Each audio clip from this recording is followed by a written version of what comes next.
বাইরে মেঘলা আবহাওয়া, ঠান্ডা বাতাস, এমন দিনে খিচুড়ি না হলে কি চলে? তাই চলুন ভুনা খিচুড়ি রান্না করি। আমি মুগ ডাল নিয়েছি, এটা ভেজে নেব। এটা একটু ভেজে নিলে গ্রানটা খুব সুন্দর হয়। আমি খিচুড়ির জন্য একটা পাতিল নিয়েছি, এখানে পরিমাণ অনুযায়ী তেল দিয়ে দিব। একে একে পেঁয়াজ, মরিচ, রসুন দিয়েছি। এখন দিয়ে দিব আদা রসুন পেস্ট। এটাকে একটু তেলে ভেজে নেব। এরপর দিয়ে দিব পানি। এরপর মশলা কষানোর জন্য দিয়ে দিয়েছি। মশলা কষানো হয়ে গেলে পানি দিয়ে আমি মুগ ডালটা আগে কষিয়ে নেব।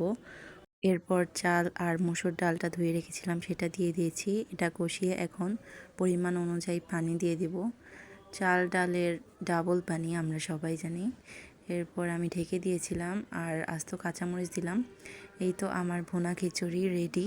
আর সাথে গরুর মাংস রান্না হচ্ছে। এর কম্বিনেশনটা অসাধারণ। আল্লাহ হাফিজ সবাইকে।